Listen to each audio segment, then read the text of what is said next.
नमस्कार, आप देख रहे हैं KH लाइव हिमाचल और मैं हूं आपके साथ पूजा राजपूत। आज के इस इवनिंग बुलेटिन में हम आपको हिमाचल प्रदेश की तमाम बड़ी खबरों से रूबरू करवाएंगे। आइए पहले नजर डालते हैं आज के हेडलाइंस पर। सीएम सुक्खू ने आपदा प्रभावितों संग बिताई रात, राहत बचाव कार्य का लिया जायजा। खनियारा हादसे पर हाईकोर्ट सख्त, हिमाचल सरकार को भेजा नोटिस, मांगा जवाब। थुनांग से शिफ्ट होगा औद्योगिकी एवं वानिकी महाविद्यालयों, मंत्री जगत सिंह नेगी ने की घोषणा। आपदाग्रस्त परियोजनाओं की DPR जल्द तैयार करें, सीएम सुक्खू का निर्देश। श्रीखंड महादेव यात्रा शुरू, 5000 से अधिक श्रद्धालु कर चुके पंजीकरण, पहला जत्था रवाना। मंडी में बादल फटने से भारी तबाही, 466 घर बहे, 14 की मौत, 30 लापता। हिमाचल में स्थानीय निकाय चुनाव का आरक्षण, रोस्टर स्थगित। हिमाचल में मानसून की मार, अब तक 85 मौतें, 6 दिन भारी बारिश का अलर्ट। और अब खबरें विस्तार से। हिमाचल प्रदेश के मुख्यमंत्री सुखविंदर सिंह सुक्खू ने सराज विधानसभा क्षेत्र के थुनांग राहत शिविर में बाढ़ और भूस्खलन से प्रभावित परिवारों के साथ रात गुजारी।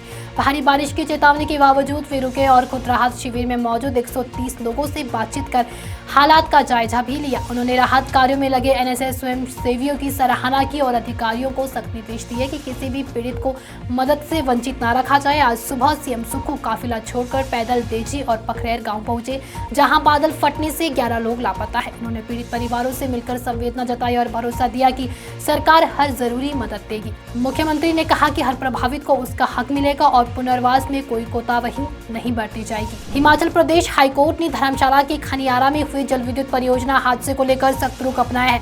अदालत ने स्वतः संज्ञान लेते हुए प्रदेश सरकार और संबंधित विभागों से जवाब मांगा है कि आखिर किन कारणों से मजदूर की जान गई। इंद्र प्रियदर्शनी जल विद्युत परियोजना में मजदूरों का क्वार्टर खड्ड के किनारे बनाया गया था, जहां 30 जून को अचानक आए पानी के बहाव में 8 मजदूर बह गए थे।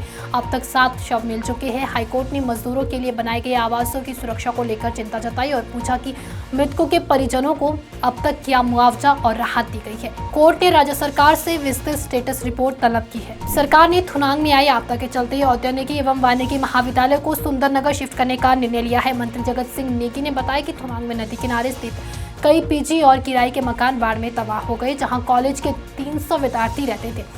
कॉलेज का अभी स्थायी ढांचा नहीं है। कक्षाएं ग्रामीण विकास विभाग व स्कूल भवनों में चल रही थी। हॉस्टल भी सीमित था और अब वैकल्पिक व्यवस्था मुमकिन नहीं। छात्रों की सुरक्षा को ध्यान में रखते हुए सुंदरनगर स्थानांतरण जरूर हो गया है। इस दौरान नेगी ने केंद्र सरकार पर आपदा राहत में भेदभाव का आरोप भी लगाया है। उन्होंने कहा कि 2023 की तबाही के लिए 10,000 करोड़ की मांग की गई थी, पर केवल 2,000 करोड़ ही मिले, वो भी काफी देरी से। नेगी ने जयराम ठाकुर पर तंज कसते हुए कहा, अब जब खुद के क्षेत्र में आपदा आई तो केंद्र से मदद मांगने दिल्ली जाने को तैयार हो गए। देर से सही, समझ तो आई। हिमाचल प्रदेश के मुख्यमंत्री सुखविंदर सिंह सुक्खू ने मंडी के थुनांग विश्राम गृह में नेता प्रतिपक्ष जयराम ठाकुर के साथ बैठकर सराज क्षेत्र में आपदा से हुए नुकसान की समीक्षा की। मुख्यमंत्री ने सड़कों, जल और विद्युत परियोजनाओं की बहाली के लिए संबंधित विभागों को तत्काल विस्तृत परियोजना रिपोर्ट तैयार करने के निर्देश दिए। उन्होंने कहा कि वे जल्द दिल्ली जाकर विशेष राहत पैकेज के लिए केंद्रीय मंत्रियों से मिलेंगे। सुक्खू ने चैल चौक जंजैहली सड़क के सुदृढ़ीकरण की DPR 1 हफ्ते में तैयार करने और अस्थायी पेयजल योजनाओं को स्थायी रूप से बहाल करने के निर्देश भी दिए। बेली और सस्पेंशन पुलों के निर्माण के लिए राज्य सरकार धन उपलब्ध कराएगी। बैठक में आपदा से प्रभावित किसानों के नुकसान के आकलन की भी बात की गई। हिमाचल प्रदेश की पवित्र और कठिन धार्मिक यात्रा श्रीखंड महादेव आज से शुरू हो गई है। सुबह 5 बजे पहला जत्था रवाना हुआ, जो 12 जुलाई को 18,570 फीट की ऊंचाई पर स्थित भगवान शिव के दर्शन करेगा। अब हर दिन 800 श्रद्धालुओं के जत्थे भेजे जाएंगे। अब तक 5,000 से ज्यादा श्रद्धालु पंजीकरण करवा चुके हैं। यात्रा से पहले फिटनेस टेस्ट और स्वास्थ्य जांच अनिवार्य है। यात्रा मार्ग में 5 बेस कैंप, लंगर, टेंट, मेडिकल टीमें और ऑक्सीजन की व्यवस्था भी की गई है। 32 किलोमीटर लंबे इस पद यात्रा के दौरान श्रद्धालु भीमद्वार, पार्वती बाग, नैन सरोवर जैसे आध्यात्मिक और प्राकृतिक स्थलों से होकर गुजरेंगे। यात्रा 23 जुलाई तक चलेगी। हिमाचल प्रदेश के मंडी जिले की सराज घाटी में 30 जून की रात बादल फटने से भयंकर तबाही मच गई। एक ही रात में 466 घर और पान में दुकानें बह गई। 14 लोगों की मौत हो चुकी है, जबकि 30 लोग अब भी लापता है। 457 गौशालाएं, 456 मवेशी और एक हाइड्रो प्रोजेक्ट भी इस आपदा की चपेट में आ गए।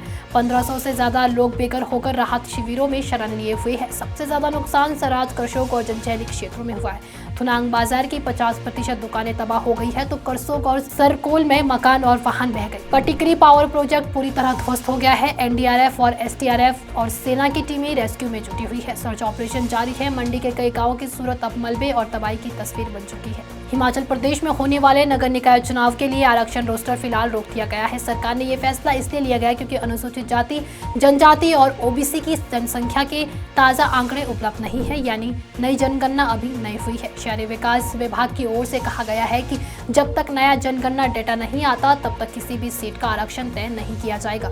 किन्नौर और लाहौल स्पीति को छोड़कर सभी जिलों को निर्देश दिए गए हैं कि वे इस आदेश का पालन करें। ये आदेश प्रधान सचिव देवेश कुमार ने जारी किया है। हिमाचल प्रदेश में मानसून ने अब तक भारी तबाही मचाई है। 20 जून से अब तक 85 लोगों की मौत, 129 घायल और 34 लोग लापता हो चुके हैं। 1576 मकानों और 870 गौशालाओं को नुकसान, जबकि 881 मवेशियों की मौत हुई है।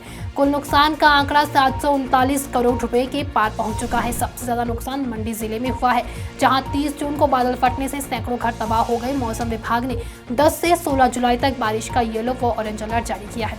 कांगड़ा और सिरमौर में भारी बारिश की चेतावनी दी है।